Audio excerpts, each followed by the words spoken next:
ধরে একটা কথা বলবো বলবো ভাবছি, কিন্তু বলতে পারছি না মহারাজ। তা মহারাজকে না বলে কথাটা চেপে রেখেছো কেন গোপাল? আপনি আপনার মুখের দরজা আর কানের জানালা বন্ধ রাখলে খুশি হব। যাই হোক, আমি জানতে চাইছি, আপনি তো কৃষ্ণনগরের রাজাধিরাজ মহারাজ কৃষ্ণচন্দ্র। হ্যাঁ, তো এতদিন পরে তোমার কি সে ব্যাপারে কোনো সন্দেহ আছে নাকি? না মহারাজ, আমার এই ব্যাপারে কোনো সন্দেহই নেই, কিন্তু একটা জিনিস জানতে চাই যে ওই আপনার শাসনকাল সম্বন্ধে আপনার নিজের জানতে ইচ্ছে করে কিনা। এতে অত জানা বোঝার কি আছে? কৃষ্ণনগরের শাসন কার্য দারুণ চলছে, দারুণ। ওরকম মনে হয়। মানে মানেটা খুবই সোজা মহারাজ। আমাদের রাজ্য ছাড়া অন্য রাজ্যের খবর নিলে জানা যাবে কোথায় কি হয়, আর তার নিরিখে কৃষ্ণনগরের স্থান কোথায়। তুমি মহারাজকে কি অপমান করতে চাইছো গোপাল? এই ধৃষ্টতা এই অধম গোপালের নেই মন্ত্রীমশাই, তবে ভালোরও তো ভালো আছে, তাই বললাম আর কি। আমাদের প্রজাদের তো পূর্ণিমা অমাবস্যা এটা সেটা সমস্যা লেগেই আছে। তা বাকি রাজ্যে কিভাবে সব সমস্যার সমাধান হচ্ছে আমারও মনে হয় সেটা জানা খুবই জরুরি। গোপাল ঠিকই বলছে, নিজের সৌন্দর্য কখনো নিজে বোঝা যায় না। বাইরের একটা দ্বিতীয় বা তৃতীয় ব্যক্তি যদি সুন্দর বলে তবেই আসল সুন্দর। এই তো মহারাজ, আপনার একদম খোলতাই মাথা। কি সুন্দর আমি চট করে বললাম আর আপনি ঝট করে বুঝে গেলেন। শোনো গোপাল, কোথায় কেমন রাজ্য পরিচালনা হচ্ছে সেই ব্যাপারে তোমাদের খোঁজ খবর নিতে হবে। যদি কোথাও থেকে ভালো কোনো বুদ্ধি পাওয়া যায় যা আমাদের রাজ্যের কল্যাণে কাজে লাগানো যাবে, তাহলে আমরা সেটা কাজে লাগাবো। হ্যাঁ মহারাজ, এটাই আমি বলতে চাইছিলাম আর কি। শোনো, তাহলে তোমার নেতৃত্বে একটা উচ্চ পর্যায়ের প্রতিনিধি দল বিভিন্ন রাজ্যের বিভিন্ন জায়গায় যাবে আর আমাকে সে খবর দেবে। এবার না না, এসব উচিত নয়। এত তুলনা করে সময় নষ্ট করার কোনো মানেই হয় না। তুমি শুধু নামেই মন্ত্রী হয়েছ। শোনো, রাজ্য পরিচালনা করা একটা শিল্প, বুঝলে গোপাল? মন্ত্রী কথা বাদ দাও তো। মহারাজ, গোপালকে তোল্লাই দিয়ে এই কাজটা কিন্তু আপনি একদম ভালো করলেন না। মন্ত্রীমশাইয়ের সব কিছুতেই বাধা। মন্ত্রিত্ব বাধা লগ্ন, বিপত্তি তিথিতে জন্ম, তাই এরকম করছেন। শুভ কাজে দেরি করতে নেই গোপাল। সকল রাজসভাসদ আজকে বিকেলেই রাজবাড়ির মাঠে উপস্থিত থাকবে। তোমাদের যাত্রা তখনই শুরু হবে, আর কে কি দায়িত্ব নেবে সব আমি তখনই বুঝিয়ে দেব। যথা আজ্ঞা মহারাজ। হ্যাঁ, আজকে রাজসভা তাহলে এখানেই শেষ হলো। গুঞ্জু, আর কষ্ট করতে হবে না, বুঝলে? সব ব্যবস্থা হয়ে গেছে। তুমি তুমি শুধু আমার জামা কাপড় আর কিছু শুকনো খাবার দাবার খেয়ে উঠে গুছিয়ে রেখো। হ্যাঁ, এ কি মহারাজ মাইনে বাড়াবেন না ভ্রমণে নিয়ে যাবে না? না না, ভ্রমণ করবো তো আমরা। আমি একটা জব্বর দায়িত্ব পেয়েছি, বুঝলে? ওই প্রতিনিধি দলের মাথা বলে কথা। ভালো, যা হবার তো সেই মহারাজেরই হবে, আমাদের আর কি। বেতন তো আর বাড়বে না। আমি তো বেতন বাড়ানোর কথা একবারও রাজসভায় উল্লেখ করিনি। তাহলে কি করে কাজ হবে? কাজ তো হতেই হবে গিন্নি। সকালে রাজসভায় যেটা করেছি সেটা হলো পূর্ব রাগ, এরপরে বিকেল থেকে শুরু হবে অনুরাগ, তারপরে হবে ভীষণ রাগ, আর এই রাগের আগুনে জল ঢালতেই মহারাজ বেতন বাড়িয়ে দেবেন। তুমি কি সাংঘাতিক কথা বলো, আমি তার মাথা মুন্ডু কিছুই বুঝতে পারি না। এখন কিচ্ছু বুঝতে হবে না গিন্নি, আগে মহারাজের প্রতিনিধি হয়ে ঘুরে বেড়ানোর মজাটা আচ্ছা করে নেব, তারপর ধীরে ধীরে আসল কাজ সারবো। ভালো।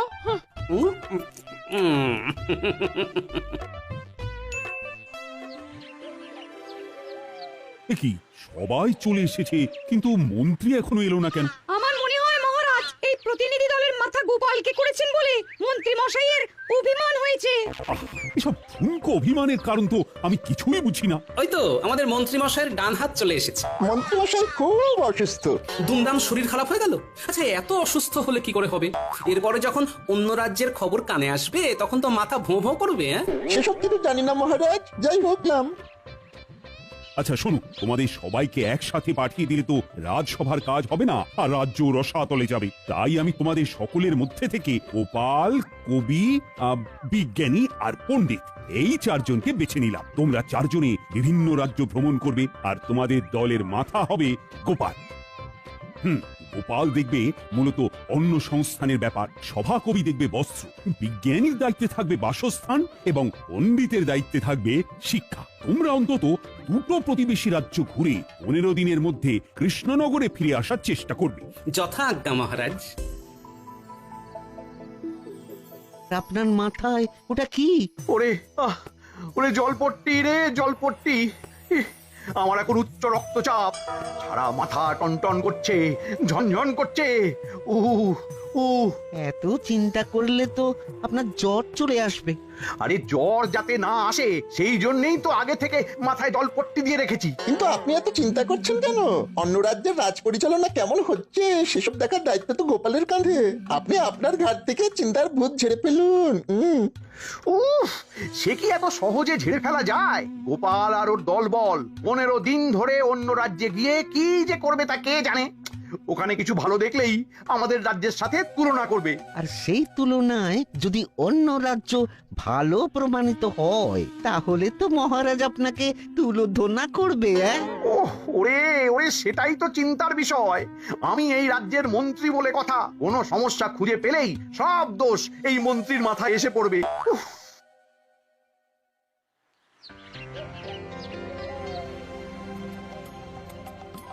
আরে আরে, কৃষ্ণনগরের সভাসদগঞ্জে সবাই আসেনি খাম্বাজরাজ, শুধু আমরা 4 জন মাত্র, আমি, সভাকবি, বিজ্ঞানী আর পণ্ডিত। তা বিনা নিমন্ত্রণে হঠাৎ করে হাজির, কোনো কারণ আছে বুঝি? এ কেমন কথা মন্ত্রী? ওনারা আমাদের অতিথি, অতিথিদের সাথে কেউ এইরকম আচার আচরণ করে? ভুল হয়ে গেছে মহারাজ, আপনারা এত দূর থেকে এসেছেন, আসুন আপনারা অতিথিশালায় এসে বসুন, আমি আপনাদের খাওয়া দাওয়া আর বিশ্রামের বন্দোবস্ত করছি।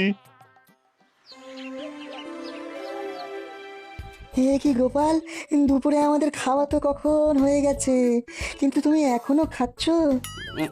আর বলো না বিজ্ঞানী, ওই পোলাওয়ের সাথে মাংসের ঝোলটা যা বানিয়েছে না, আমি লোভ সামলাতে পারিনি, তাই খাম্বাজরাজের রাধুনির কাছ থেকে একটু চেয়ে আনলাম আর কি। বিকেলে তো আবার মুড়ি তেলে ভাজা খেতে দেবে বললো। সেটাও হজম করে নেব। খাচ্ছে গোপাল, দাচ্ছে গোপাল, বাড়ছে তাহলে ভুঁড়ি, এখনো খাচ্ছে মাংস পোলাও, বিকেলে খাবে মুড়ি। কি গোপাল, তোমাদের যত্ন আত্মীর কোনো ত্রুটি হয়নি তো? না না খাম্বাজরাজ, কি যে বলেন।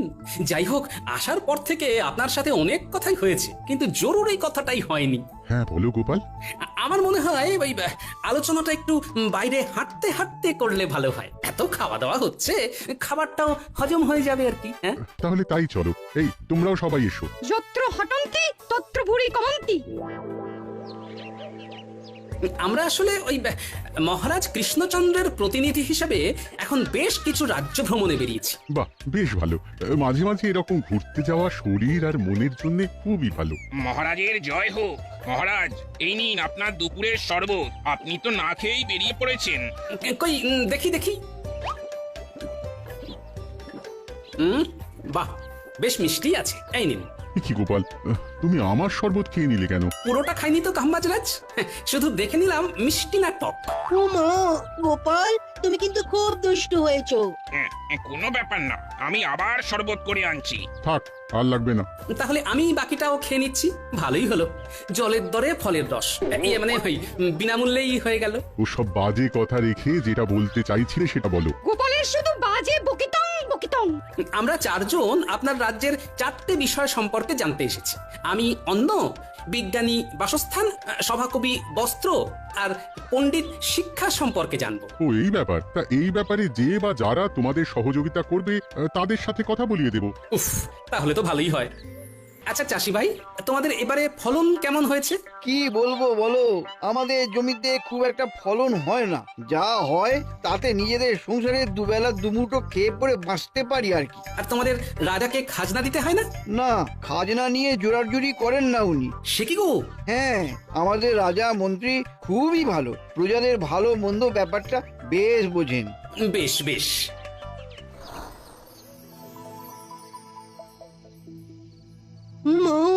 তোমরা কত শাড়ি বুনছো গো? শাড়ির তেমন বিক্রি নেই গো, আগে তো লোকজন খেয়ে পরে বাঁচবে। তাহলে কি করো তোমরা? সংসার কি করে চলে? আমার গিন্নি ওই আচার পাঁপড় হাতের কাজ করে, সেসব একটু আধটু বিক্রি হয়, তাতেই সংসার চলে। প্রজাদের এখানে হাল খারাপ, বেলছে এখন পাঁপড়, অর্থাভাবে কিনছে না কেউ নতুন জামা কাপড়।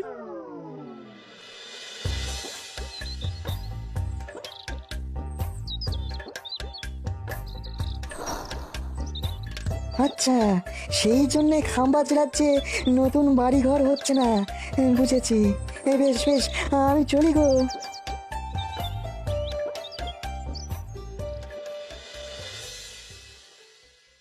আমি কিছু বলবো না, আগে তোমরা সবাই বলো লোকজনের সাথে কথা বলে কি বুঝলে। আমি বলছি, এই রাজ্যে প্রজাদের তেমন রোজগার নেই, কিন্তু সবাই বেশ হাসি খুশি আছে।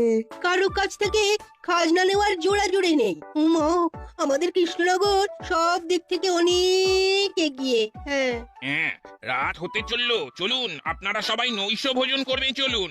হ্যাঁ, তা যাচ্ছি, কিন্তু একটা কথা বলো তো, তোমাদের রাজা তোমাদের ঠিকমতো বেতনপত্র দেন? হ্যাঁ দেন তো, আমার দেশের বাড়ি তো অনেক দূর, তাই ভেবেছিলাম এই চাকরিটা আমি ছেড়ে দেব। তখন তিনি বললেন এই রাজ্যেই মা বাবা স্ত্রী সন্তানকে নিয়ে আসতে, আমিও নিয়ে এলাম। উমা, দেশ না হয় ছাড়লে, কিন্তু থাকছো কোথায়? ওই তো মহারাজ আমাদের জন্য একটা পাকা বাড়ি বানিয়ে দিলেন। মহারাজ এদিকে খুব ভালো, সবার প্রত্যেক বছর বেতন বাড়ে। বাহ, চলো।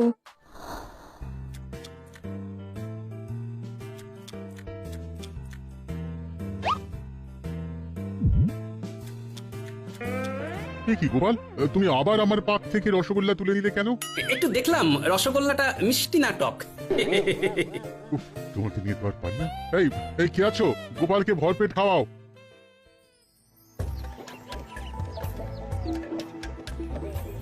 এবার আমরা বর্ধমান রাজ্যে যাব। তারপরে আরো যদি সময় থাকে তাহলে আরো বেশ কিছু রাজ্য ঘুরে দেখবো।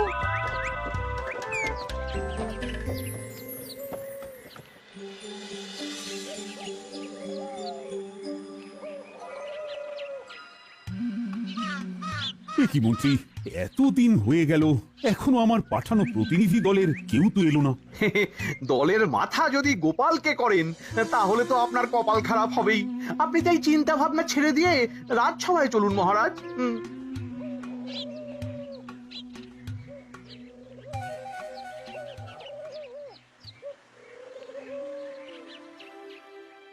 এত ভাববেন না মহারাজ, ওনারা নিশ্চয়ই খুব তাড়াতাড়ি চলে আসবেন। এই তো মহারাজ চলে এসেছি। আর অপেক্ষা করতে হবে না মহারাজ। আমাদের রাজ্য ভ্রমণ সম্পূর্ণ।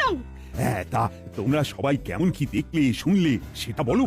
মহারাজ, রাজস্ব আদায়ের দিক থেকে সব রাজ্যের থেকে এগিয়ে কৃষ্ণনগর।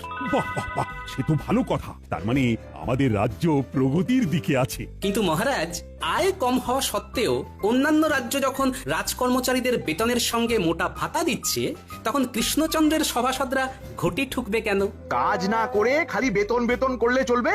অন্য রাজ্যের রোজগার কম, সভাসদের বেতন বেশি, আমাদের এখানে কম বেতনেই থাকতে হবে খুশি। আমার আর আজকে কিছু ভালো লাগছে না। যা কথা হবে আগামীকাল। তোমরা যে যার বাড়ি চলে যাও, আগামীকাল এই নিয়ে কথা হবে। মহারাজ, আজকে কিন্তু একটা হেস্তনেস্ত করতেই হবে, আমি বলবো না। মহারাজ, খাম্বাজ রাজ্যে, বর্ধমান রাজ্যে আমাদের মতন শিক্ষার সুব্যবস্থা নেই। থাকলেও পাঠশালায় ছেলে বলে আসে না। আমার যদি বেতন না বাড়ে তাহলে আমি কি করে পড়ানোর অনুপ্রেরণা পাবো? ওমা, এক অবস্থা তাঁত শিল্পেও মহারাজ। এখন তাঁতিরা পাঁপড় বেলছে, আর আমাদের সভাসদরাই যদি ভালো কাপড় জামা না পরে তাহলে তো একই অবস্থা আমাদের রাজ্যেও হবে। মাইনেটা বাড়ান না। হ্যাঁ মহারাজ। ওরা সবাই সত্যি বলছেন। আর কতদিন পুরানো বেতনে কাজ করব? বাজারের পচা শাক সবজি আর মাছ খেয়ে থাকবো নাকি? সেসব খেয়ে রোগ হলে আবার পাচনের খরচ। আচ্ছা দেখছি। উফ, অমন্ত্রী, আমাদের কোষাগারের কি অবস্থা? মহারাজ, কোষাগারের যা অবস্থা তাতে বেতন বাড়াতে গেলে প্রজা কল্যাণমূলক কাজ সব বন্ধ হয়ে যাবে মহারাজ। ও বাবা, তাহলে তো বেতন বাড়ানো যাবে না। রাখুন তো মন্ত্রীর কথা। একদম বাজে কথা বলবে না গোপাল। মহারাজ এক কথার মানুষ, আর তাই বেতন বাড়বে না যখন একবার বলে দিয়েছেন তখন আর বাড়বে না। আমরাও তাহলে ছাড়বো না। হ্যাঁ, আমরা রাজবাড়ির দরজার সামনে সবাই ধর্নায় বসবো, আমরণ অনশন করবো। হ্যাঁ হ্যাঁ, সকল রাজ্যবাসী জানুক আমাদের মহারাজ কতটা নির্দয়, আর তারপরে সবার সামনে মহারাজের নাক কাটা যাবে। চলুন সবাই ধর্নায় বসি।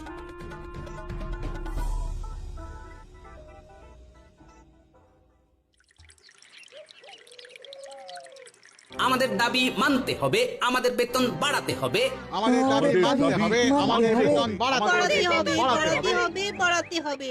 ন্যায্য ভাতা দিতে হবে, নইলে আমরা আমরণ অনশন করব।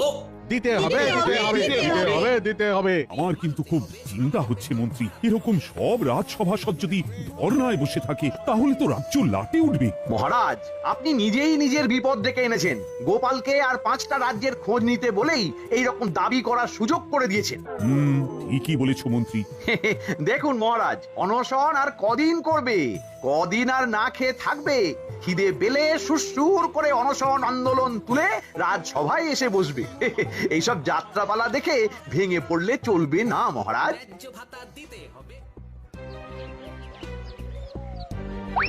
আমাদের দাবি মানতে হবে, আমাদের বেতন বাড়াতে হবে। আসবো জাহাপনা। কি ব্যাপার, তুমি এত রাতে? কোনো বিশেষ খবর আছে?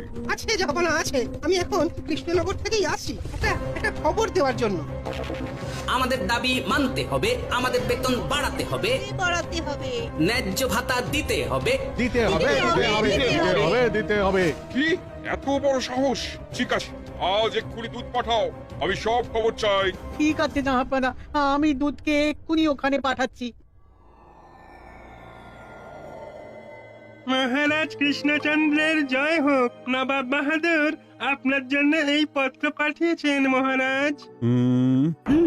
সর্বনাশ, আগামীকাল নবাব বাহাদুর আসছেন, আর সেই রাজ কর্মচারীদের সাথে অসন্তোষ নিয়ে কথা বলবেন। এই সেরেছে, তাহলে তো সারে সর্বনাশ মহারাজ। তাহলে কিছু তো বুদ্ধি দাও, কিভাবে নবাবের হাত থেকে রেহাই পাবো। আরে আমার তো যত সব অকম্মার ঢেকি। এখন তো দেখছি যাদের জন্য আমার বিপদ তাদের কাছেই যেতে হবে।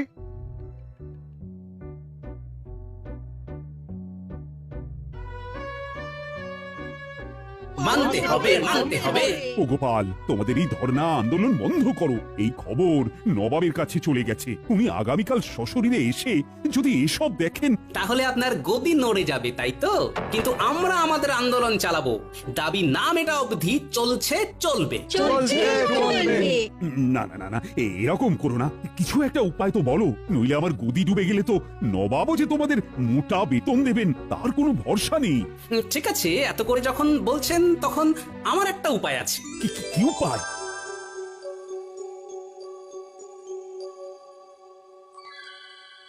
আচ্ছা, বেশ বেশ। কি কৃষ্ণচন্দ্র, শুনলাম সব সভাসদ ধর্ণা করছে, অনশন করছে। না, আমরা ওসব করছি না, আমরা রাজবাড়ির কাজ করছি। এই যে আমি দরজা জানলা পরিষ্কার করছি। মহারাজ, রান্না হয়ে গেছে, আমি খাবার ঘরে গিয়ে খাবারটা রাখছি, কেমন? আচ্ছা বেশ। কি রাজসভাসদরা তো এসব দাসীদের কাজ করছে। ওরাই করতে চায় আর কি। আপনি একটু বাগানটা ঘুরে আসুন। আচ্ছা।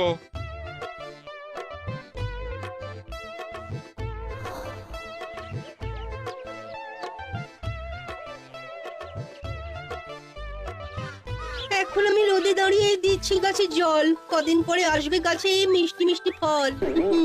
কি কাণ্ড! জাহাপনা, কোনো কাজই ছোট নয়। বেতন বা ভাতা উপযুক্ত হারে না পেয়ে আমরা বাধ্য হয়ে এমন এমন কাজ করছি, এতে রোজগারটা যা একটু বাড়ে। যা গোপাল হাটে হাঁড়ি ভেঙে দিল। এইভাবে সভাসদদের যদি কাজ করে খেতে হয় তবে রাজ্যের কাজ হবে কি করে? আমি আজকে থেকেই রাজ্যের জন্য অনুদান পাঠানো বন্ধ করে দেবো। তাতেও যদি কাজ না হয় আমি তোমাকে এই রাজ্য থেকে অপসারিত করবো। ওরে বাবা রে বাবা, এরকম করবেন না জাহাপানা। তাহলে আজকে থেকে এই সবার বেতন বাড়াও, আর যাদের যা কাজ তাদের তা করাও। দূর দূর, কি কুক্ষণে যে